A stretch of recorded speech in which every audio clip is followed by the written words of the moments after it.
Tom Silvagni, on 5 December 2025, you were found guilty by jury verdict after a trial of 10 days of 2 charges of rape, each of which carries a maximum penalty of 25 years imprisonment. Rape is a Category 1 offence under the Sentencing Act. I am required to impose a term of imprisonment for this offending.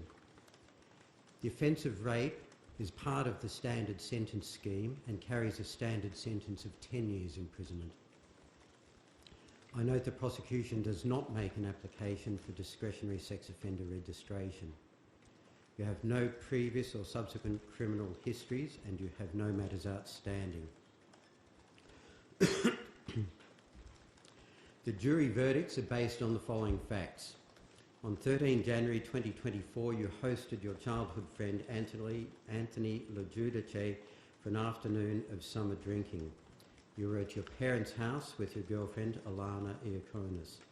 The three of you were drinking steadily, but it is not suggested that alcohol was a factor in your offending. It appears that you ordered pizzas and then a couple came over after dinner for a couple of hours.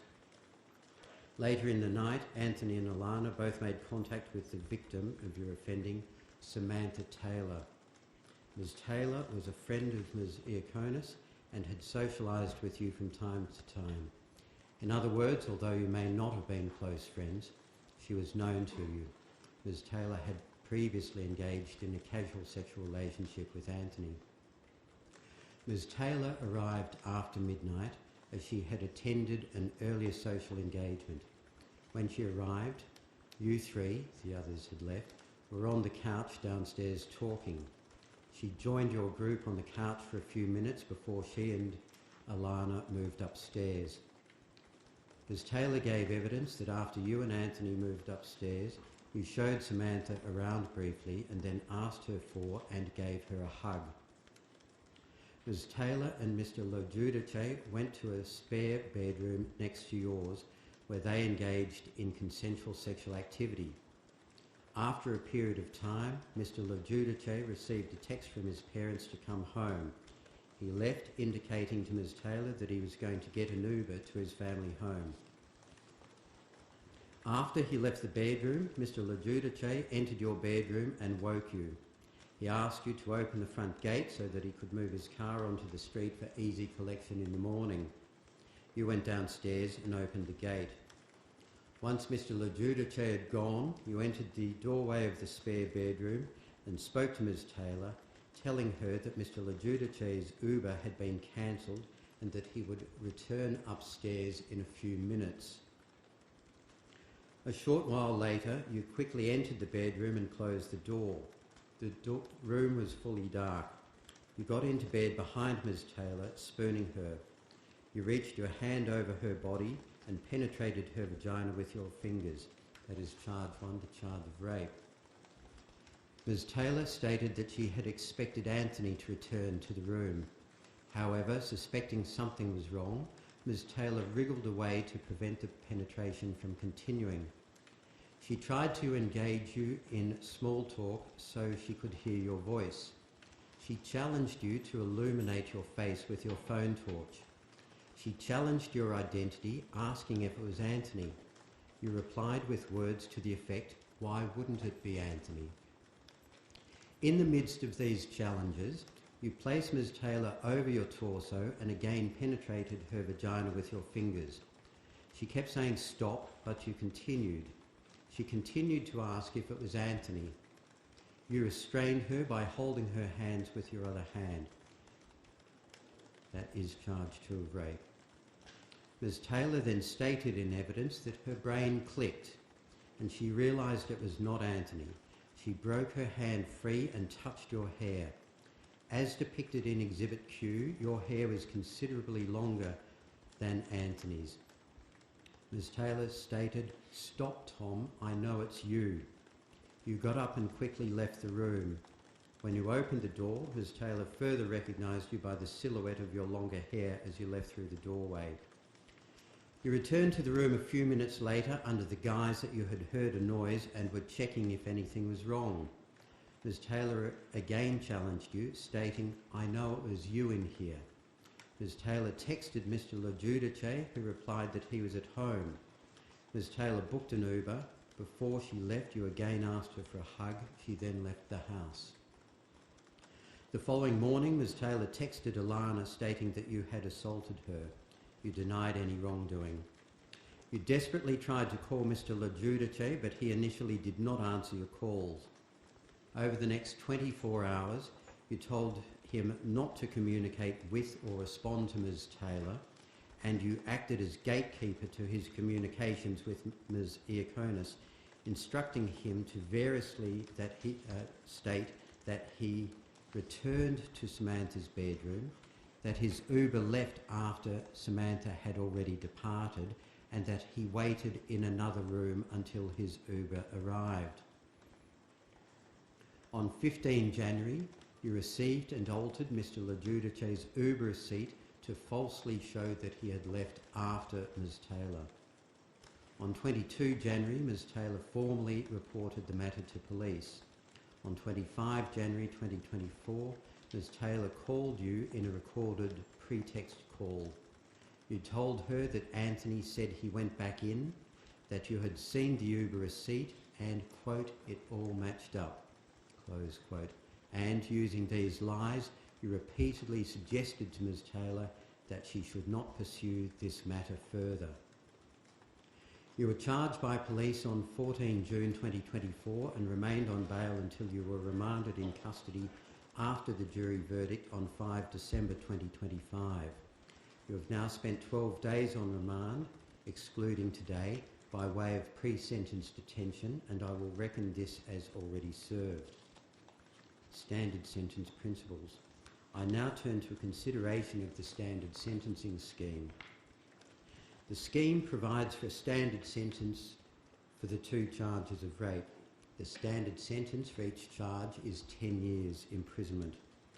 All things being equal, I must set a minimum term of not less than 60% of the head sentence unless I consider it is not in the interests of justice to do so. The standard sentence takes account only of the objective factors affecting the seriousness of the offence in question and is marked as the middle range of seriousness for that offence.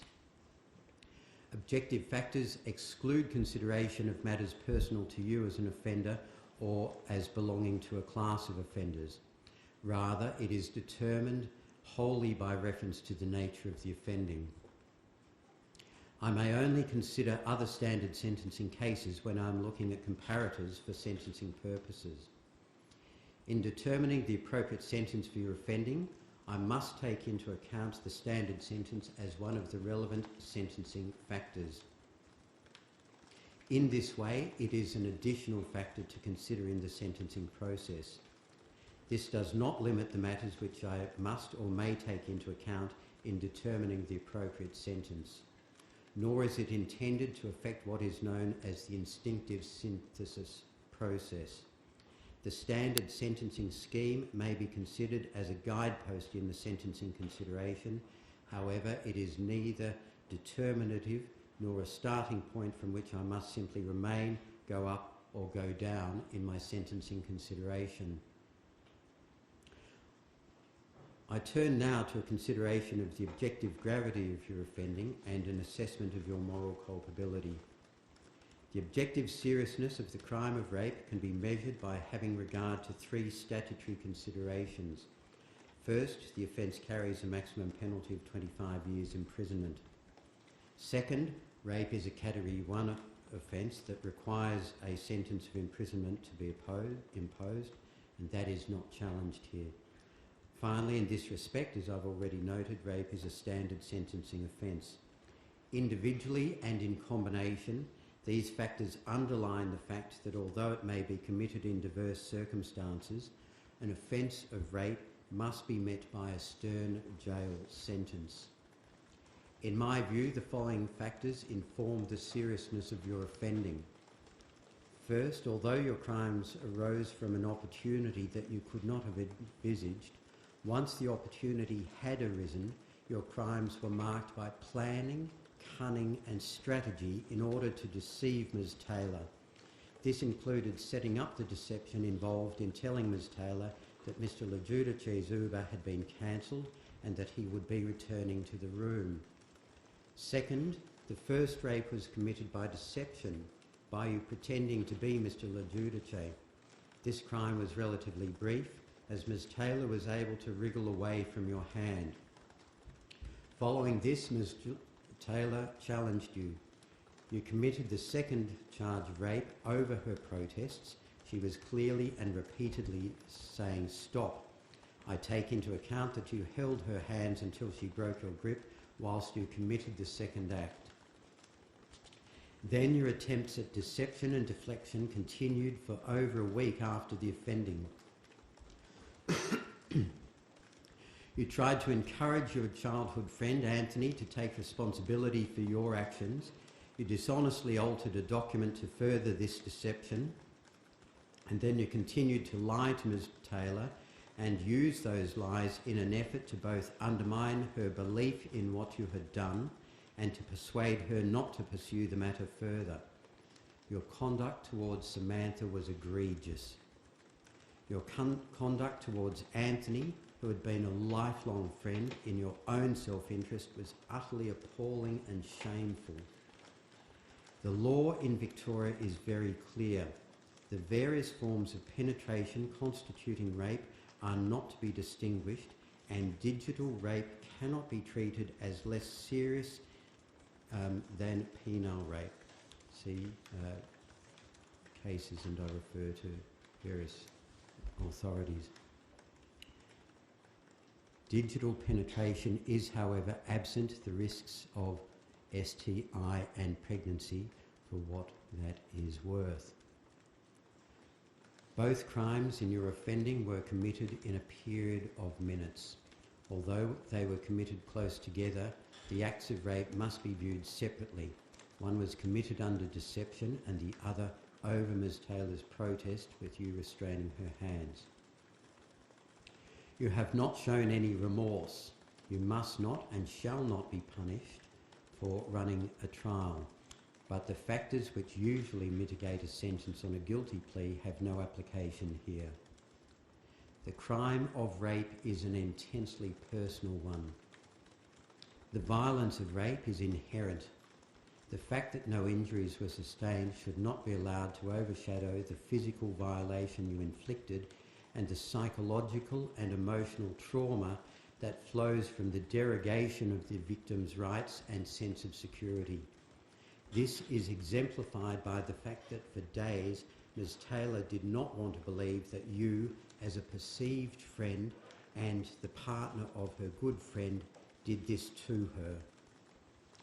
Negating the free agreement of another by deception to participate in sexual activity is insidious. To negate free agreement over protest and by restraint is callous.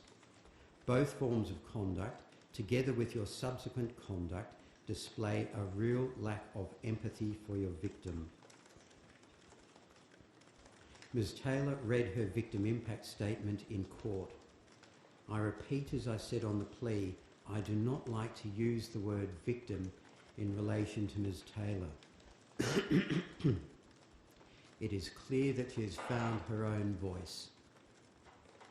It was a heartfelt and eloquent, detailed account of the trauma she continues to feel 23 months after the crimes. The changes to her life have been seismic. A wise judge once observed that the rehabilitation of the survivor of sexual crimes is often harder to achieve than that of the offender.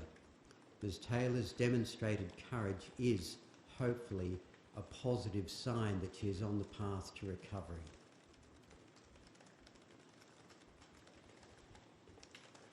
I've already said, and I say again, that I commend Ms. Taylor for her real integrity and courage in coming forward in person, in court, giving evidence, and then throughout the sentencing process. Mr. Hallows, Senior Counsel, submitted on your behalf that overall I should assess the objective gravity of your offending as falling below the mid-level. Mr. McWilliams, prosecuting, submitted that the second offence was mid-level and the first offence was not far behind. I have already referred to the factors which I consider informed the seriousness of your offending.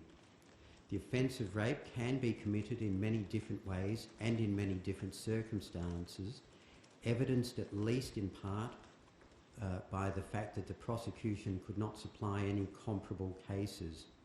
It goes without saying that your offending is very serious and your moral culpability is very high. Your offending must be met by general deterrence, denunciation and just punishment. In summary, this analysis means that you must be sentenced to a term of imprisonment involving a head sentence and a non-parole period. I turn now to your personal circumstances. You are now 23 years old, being born on 25 September 2002. You were 21 years old at the time of your offending. You are the youngest of 3 siblings. Your family has strong ties to the AFL and to the media, which has brought a great deal of media attention to your family throughout your life and during this trial. You had a private school education, completing VCE during COVID. Like many young people in your cohort, you felt the isolation of the extended lockdowns. You displayed talent as a young footballer, but the COVID lockdowns and bans on sport extinguished your professional AFL prospects. You commenced a business degree at Monash University and worked through your degree. You then obtained a job in player management in 2021. You gave up work after you were charged as you were unable to obtain a working with children check because of the charges. I accept that your time on bail since 14 June 2024 kept you largely housebound and very socially isolated as you dealt with your mental health and the fear of being publicly exposed ahead of your trial. A number of character witnesses gave uncontested evidence of your good character at your trial, and several more provided character references at the plea. You are described in the references as a respectful and considerate young man. Dr. Jacqueline Rakov, forensic psychiatrist, provided 5 reports. In her first report, before charges were laid, Dr. Rakov noted that you suffered from depression and that you had experienced suicidal thoughts in childhood. Dr. Rakov noted that as a result of your arrest and charges, you suffered an acute stress reaction. Dr. Rakov reports that you have had recurrent suicidal thoughts through mid-2024, specifically related to the fear of public exposure. In her second and fourth reports, Dr. Rakov focused on your increased suicidality, her diagnosis of major depressive disorder, and your 2 bouts in hospital for depression and suicidality. In her report of 25 March 2024, Dr. Rakov notes a number of stressors were present in your early years. There was relentless media interest in your parents, and particularly your father's sporting career, which trickled down into interest in you and your brother's football abilities. You often felt inadequate when compared to your brothers. You have at times growing up thought of suicide. Your football aspirations came to nothing with the isolation and cancellation of school sport in the crucial years leading up to the draft. Dr. Ong considers that you suffer from a recurrent major depressive disorder with passive, persistent suicidality. Sentencing submissions. Both parties submit that a term of imprisonment is the only appropriate sentence. Mr. Hallows, SC, with Mr. Anderson, who appeared on your behalf throughout the trial and plea, submitted that the following factors should operate to mitigate your sentence. First, your offending was unplanned in the sense that it was opportunistic. Second, your young age at the time of the offending, and still now, means that the sentencing principles relating to youthful offenders must be given full weight. Third, Verdon's principles 5 and 6 apply in this case. Fourth, the delay, as it was characterised in the resolution of this case, enlivens the principles enunciated in the Queen and Merritt, Piggott and Ferrari. Fifth, you have suffered extracurricular punishment. Sixth, your prospects of rehabilitation should be viewed as excellent, with your family's strong pro-social support, your previous good character, your strong work history and your youth providing a sound basis for your rehabilitation. And seventh, I was provided with a number of cases for comparison. I have read them, but in the end I must not be overly influenced by the results in other cases. I must formulate a sentence which is appropriate to the circumstances of this case, taking into account the matters personal to you so far as I can. Mr McWilliams, who appeared for the Crown, submitted that the only appropriate sentence is a term of imprisonment with a head sentence and a non-parole period. The Crown concedes the following matters in mitigation of your sentence. First, the principles relating to youth. Second, the operation of Verdon's limbs 5 and 6.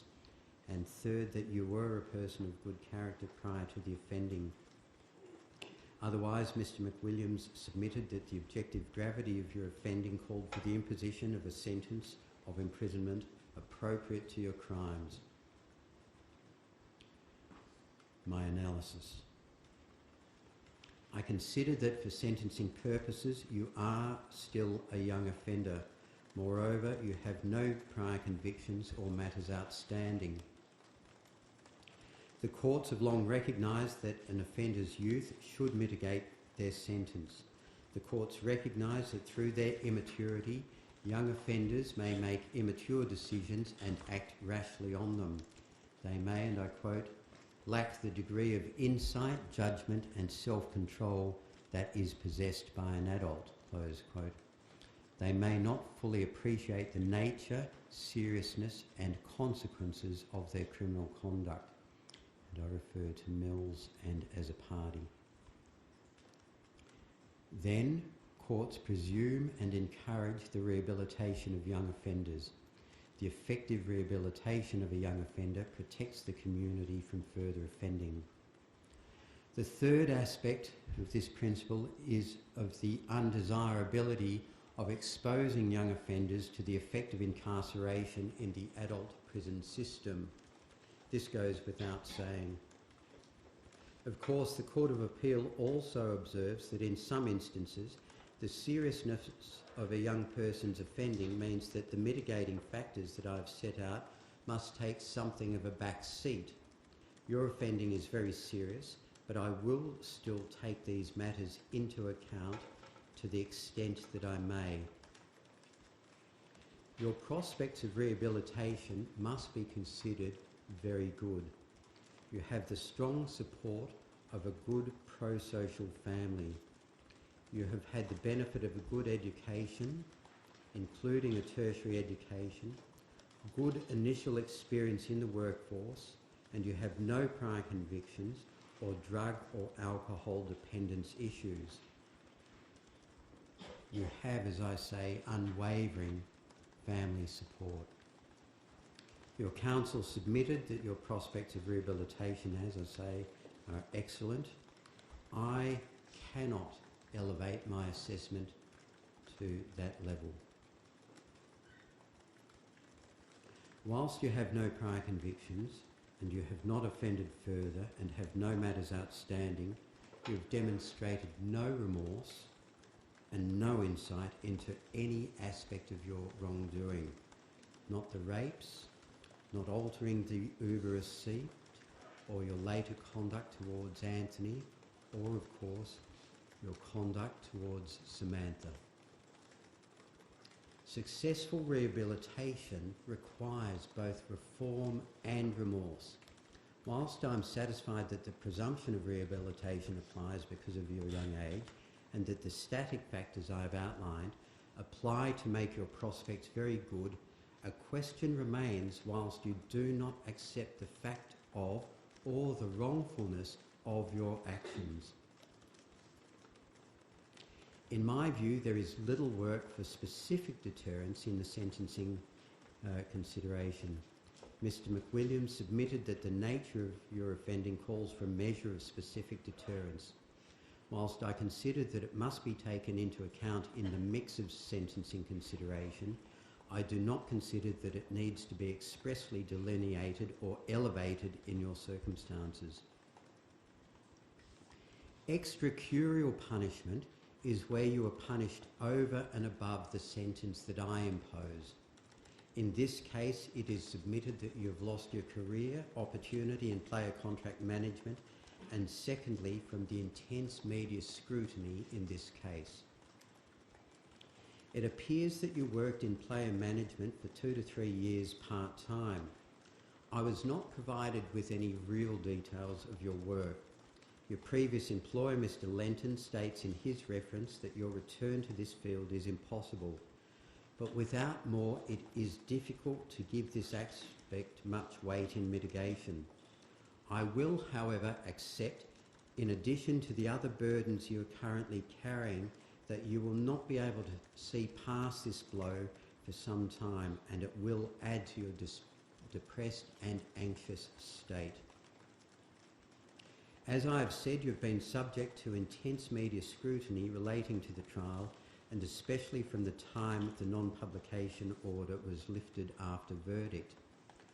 To my observation, the media reporting of the facts of the case has been scrupulously objective and fair and in accordance with the order whilst it was in place. The principle of open courts should be permitted to operate as widely as possible. I accept, however, that in this case the media scrutiny has gone beyond you, to your parents and to your siblings. I accept that you feel very deep shame for this. The reports of Dr. Rakov and Dr. Ong make it clear that your shame significantly contributes to your major depressive disorder. This is a separate consideration, the operation of what is known as the Verdun's principles. I will consider the effect of your depression, and so the shame you feel, as a mitigating factor next. The Verdun's principles are principles of law which take account of an offender's mental health to mitigate, that is, to lessen, an offender's sentence. It is agreed that limbs 5 and 6 have been established in this case, and they are as follows. The existence of the condition at the date of sentencing or its foreseeable recurrence may mean that a given sentence will weigh more heavily on the offender than it would on a person in normal health, and where there is a serious risk of imprisonment having a significant adverse effect on the offender's mental health, this will be a factor tending to mitigate punishment. The condition here is your recurrent major depressive disorder.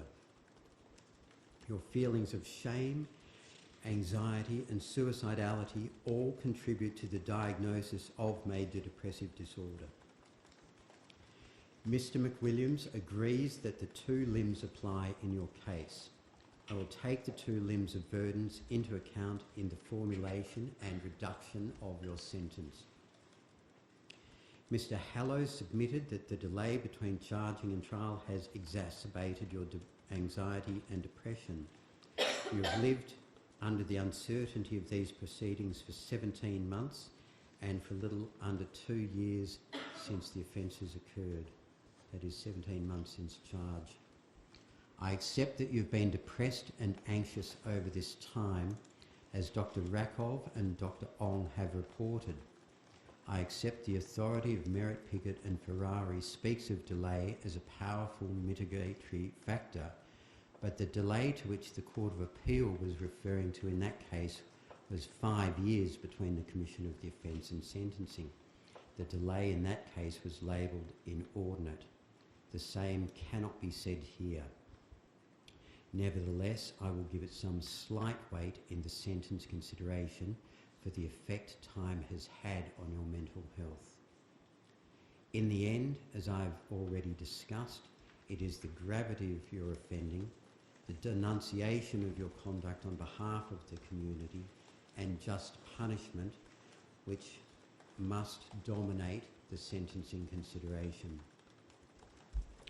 The law requires that when sentencing for multiple offences, I must not simply impose sentences and add them together. Rather, I must ensure that the overall sentence is not crushing. In this case, I have moderated the period of cumulation, that is, adding sentences together, to take this principle into account. I consider that the matters raised in mitigation justify such a course. Accordingly, I am going to impose the following sentences. On charge 1, the charge of rape, you are convicted and sentenced to 4 years and 6 months imprisonment. On charge 2, the second charge of rape, you are convicted and sentenced to 5 years imprisonment. Charge 2 is the base sentence. I order that 14 months of the sentence on charge 1 be cumulated on charge 2. That reaches a total effective sentence of 6 years and 2 months. I order that you serve a non-parole period of 3 years and 3 months before you are eligible for parole. I determine the period of 12 days pre-sentence detention, excluding today, reckoned as already served. The sentence for each charge is set below the standard sentence for the offence of rape. I have taken the standard sentence into account. After my consideration of the whole of the circumstances that I am permitted to consider, I consider the sentences I have imposed serve the course of justice. Moreover, I have imposed a non-parole period which is 53% of the total effective sentence. I have done so as I again consider, having regard to the factors that I am permitted to consider, that it is in the interests of justice to do so, especially to achieve the purpose of rehabilitation, see as a party, and in consideration of your mental health. I consider it important to repeat an observation I made at the plea hearing. The setting of a non-parole period does not guarantee your release date. That will be a matter for the parole board. The law requires me to sentence you as if you will serve every day of the head sentence. Parole can be difficult to achieve and onerous to maintain once granted. Any breach of parole would see you return to prison to serve the balance of the sentence.